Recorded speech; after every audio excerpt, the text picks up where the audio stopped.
하나님 말씀 보겠습니다. 창세기 31장 25절부터 42절까지 말씀입니다.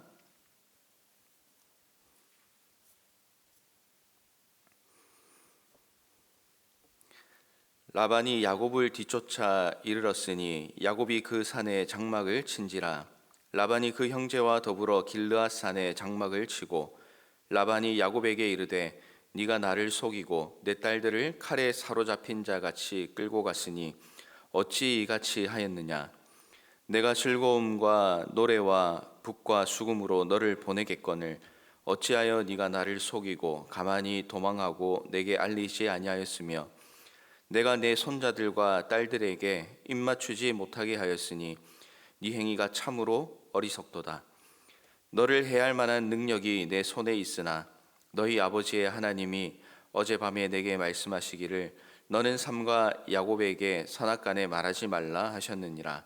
이제 네가 네 아버지 집을 사모하여 돌아가려는 것은 옳거니와 어찌 내 신을 도둑질하였느냐. 야곱이 라반에게 대답하여 이르되 내가 생각하기를 외삼촌의 딸들을 내게서 억지로 빼앗으리라 하여 두려워하였음이니이다. 외삼촌의 신을 누구에게서 찾든지 그는 살지 못할 것이요 우리 형제들 앞에서 무엇이든지 외삼촌의 것이 발견되거든 외삼촌에게로 가져가소서 하니 야곱은 라헬이 그것을 도둑질한 줄을 알지 못함이었더라. 라반이 야곱의 장막에 들어가고 레아의 장막에 들어가고 두 여종의 장막에 들어갔으나 찾지 못하고 레아의 장막에서 나와 라헬의 장막에 들어가매 라헬이 그 드라빔을 가져 낙타 안장 아래에 놓고 그 위에 앉은지라. 라반이 그 장막에서 찾다가 찾아내지 못하매 라헬이 그의 아버지에게 이르되 마침 생리가 있어 일어나서 영접할 수 없사오니 내 주는 노하지 마소서 하니라. 라반이 그 드라빔을 두루 찾다가 찾아내지 못한지라. 야곱이 노하여 라반을 책망할세 야곱이 라반에게 대답하여 이르되 내 허물이 무엇이니이까 무슨 죄가 있기에 외삼촌께서 내 뒤를 급히 추격하나이까. 외삼촌께서 내 물건을 다 뒤져보셨으니 외삼촌의 집안 물건 중에서 무엇을 찾아내었나이까. 여기 내 형제와 외삼촌의 형제 앞에 그것을 두고 우리 둘 사이에 판단하게 하소서. 내가 20년을 외삼촌과 함께 하였거니와 외삼촌의 암양들이나 암염소들이 낙태하지 아니하였고 또 외삼촌의 양떼의 수장을 내가 먹지 아니하였으며 물려 찢긴 것은 내가 외삼촌에게로 가져가지 아니하고 낮에 도둑을 맞았든지 밤에 도둑을 맞았든지 외삼촌이 그것을 내 손에서 찾았으므로 내가 스스로 그것을 보충하였으며 내가 이와 같이 낮에는 더위와 밤에는 추위를 무릅쓰고 눈붙일 겨를도 없이 지냈나이다. 내가 외삼촌의 집에 있는 이 20년 동안 외삼촌의 두 딸을 위하여 14년, 외삼촌의 양떼를 위하여 6년을 외삼촌에게 봉사하였거니와 외삼촌께서 내 품삯을 10번이나 바꾸셨으며 우리 아버지의 하나님 아브라함의 하나님 곧 이삭이 경외하는 이가 나와 함께 계시지 아니하였더라면 외삼촌께서 이제 나를 빈손으로 돌려보내셨으리라 이다마는 하나님이 내 고난과 내 손의 수고를 보시고 어젯밤에 외삼촌을 책망하셨나이다. 아멘. 야곱은 빈손으로 하란에 왔었습니다. 아무것도 없었던 그가 가족을 이루고 재물과 가축도 번창하게 되었습니다. 하나님의 은혜와 그리고 하나님의 축복으로 지금의 위치까지 오게 되었던 것입니다. 그런데 오늘 말씀에 보면 야곱은 모든 것을 가지고 라반으로부터 탈출을 하게 됩니다. 에서를 피해서 브엘세바를 탈출한 지 20년이 지났는데 또 동일한 모습으로 도망가듯 떠나게 되는 것입니다. 어제 보았던 19절 이후의 말씀에는 라반의 온 집안이 양털을 깎으러 간 사이에 야곱이 도망을 쳤습니다. 이 소식을 들었던 라반이 화가 납니다. 그래서 라반은 그의 형제들을 데리고 야곱을 쫓아갑니다. 그리고 야곱을 만나게 됩니다. 정확하게 이야기하면 야곱이 라반에게 잡혔다고 할 수가 있겠습니다. 라반이 열받아서 막 쏟아내기 시작합니다. 왜 나를 속이고 가느냐? 간다고 하면 보내줄 텐데 왜 비겁하게 도망가느냐라고 쏘아 붙입니다. 그리고 어제 하나님께서 나에게 너를 살려주라고 말씀하셨기 때문에 내가 참는다라고 씩씩거리는 것이죠. 인간적으로 볼 때에는 얼마나 이 라반의 입장에서 열받는 상황이겠습니까?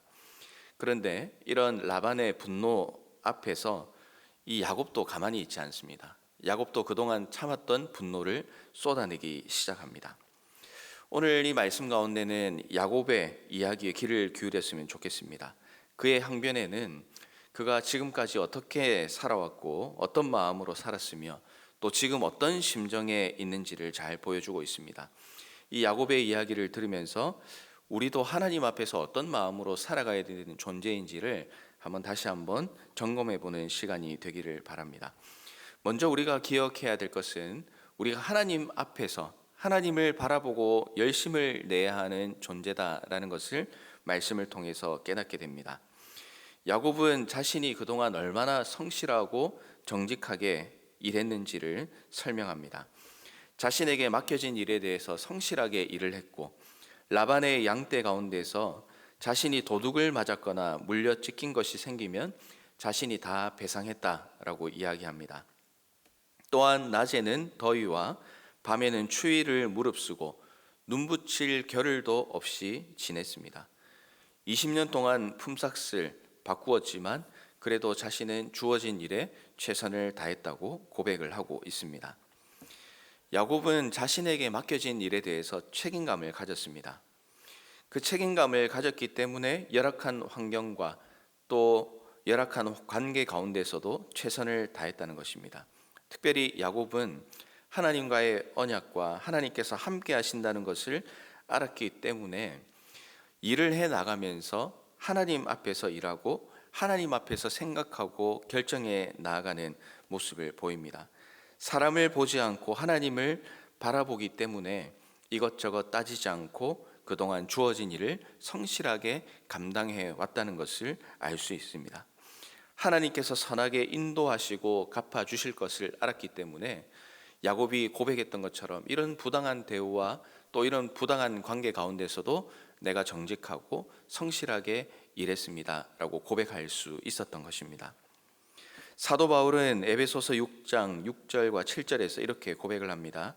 눈가림만 하여 사람을 기쁘게 하는 자처럼 하지 말고 그리스도의 종들처럼 마음으로 하나님의 뜻을 행하고 기쁜 마음으로 섬기기를 주께 하듯 하고 사람들에게 하듯 하지 말라. 사랑하는 성도 여러분, 우리는 오늘 또 어떤 위치에서 어떤 일을 감당하고 또 어떤 관계에서 살아가고 있습니까?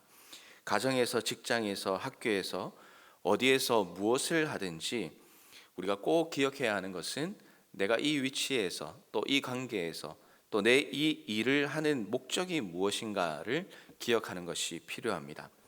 성공하는 것도 중요하고 누군가에게 인정받는 것도 중요합니다. 그러나 더 중요한 우리의 본질은 우리는 주님을 위해 살고 주님을 위해 일하는 그리스도인 하나님의 자녀라는 사실을 우리는 꼭 기억하며 살아야 합니다. 사람을 기쁘게 하기 위해서 일을 하는 것이 아니라 하나님을 기쁘시게 하기 위해서 오늘도 우리에게 주어진 일을 성실하고 열심히 감당할 수 있어야 되겠습니다. 이런 모습으로 우리가 살아갈 때 우리가 주님 앞에서 주님이 기뻐하시는 아름다운 열매를 지금 당장은 누리지 못한다 할지라도 우리 주님으로 인하여 내가 이런 열매를 맺었습니다 라고 고백할 수 있는 그 순간이 반드시 오리라 생각을 합니다. 오늘도 사람 앞에서 살아가는 것이 아니라 우리 주님, 우리와 동행하시는 주님 앞에서 살아가시는 모든 성도님들 되시기를 주님의 이름으로 부탁을 드리겠습니다. 또 하나 기억해야 할 것은 하나님의 위로를 기억하며 살아야 하겠다라는 이야기입니다.